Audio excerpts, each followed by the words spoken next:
बिल्कुल आयुषी, इसी के साथ खबरों का सिलसिला आगे बढ़ाते हैं। अब वक्त है अखबार की सुर्खियों से आप सभी को वाकिफ करवाने का।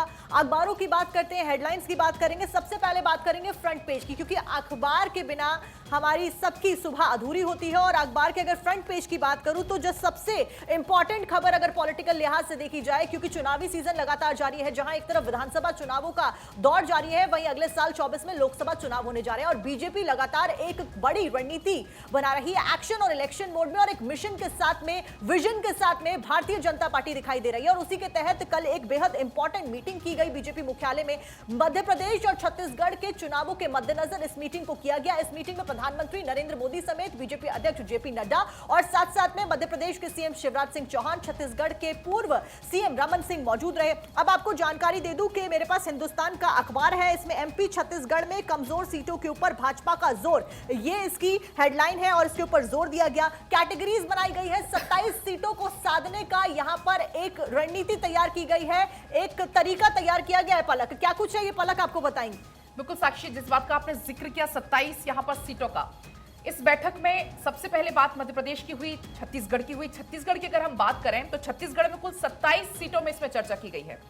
27 सीटों में भी जो 4 अलग अलग कैटेगरीज का जिक्र यहां पर साक्षी कर रही थी, ए बी सी डी, जो 27 सीटों का जिक्र यहां पर हो रहा है, जो 27 सीटों की जो बात यहां पर हो रही है, उन 27 को 22+5 यानी कि जो 22 सीटें हैं उसको सी कैटेगरी में रखा गया है, जो 5 सीट हैं उसको रखा गया है डी कैटेगरी में।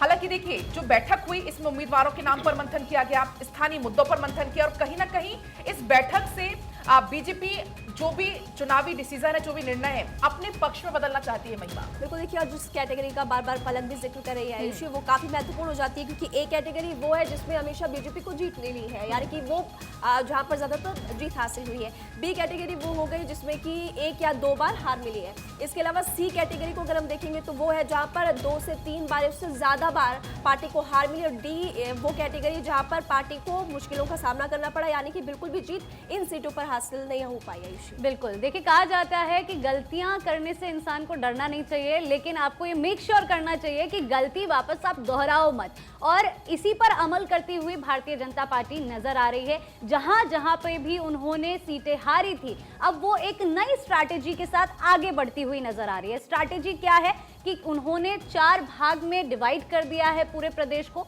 कौन कौन सी सीटें वो हारी हैं उस पर वो ज्यादा जोर देंगे, लेकिन आपको ये समझना जरूरी है कि ये इस तरह का जो कह सकते हैं प्लान बनाया है भाजपा ने, इस तरह से पहली बार कोई पार्टी आगे बढ़ती हुई नजर आ रही है, जो एक कह सकते हैं कि नई स्ट्रैटेजी है। तो देश के लिए एक नया विजन भी जरूर ये लेकर आए हैं, और पहली बार ऐसा हुआ है कि भाजपा या कोई भी पार्टी इलेक्शन से 3 महीने पहले तैयारी करती हुई नजर आ रही है। साक्षी, बिल्कुल आयुषी, 3 महीने पहले ऐसा पहली बार हुआ है जब एक बड़े स्तर पर रणनीति, क्योंकि तमाम जो नेता थे, ना केवल मध्य प्रदेश के, ना केवल छत्तीसगढ़ के, बल्कि केंद्र स्तर के बड़े नेता, जिसमें मध्य प्रदेश जेपी नड्डा और साथ साथ में मोदी खुद शुमार थे, ये रणनीति तैयार की गई, ये स्ट्रैटेजी तैयार की गई। इससे पता चलता है कि किस तरीके से चुनावों के मद्देनजर एक एक्शन मोड दिखाई दे रहा है। और एक चाणक्य नीति के लिए बीजेपी हमेशा से जानी जाती है पलक, कि एक चाणक्य नीति को भारतीय जनता पार्टी फॉलो करती आई है, और उसी चाणक्य नीति के तहत यहां पर यह मीटिंग बुलाई गई।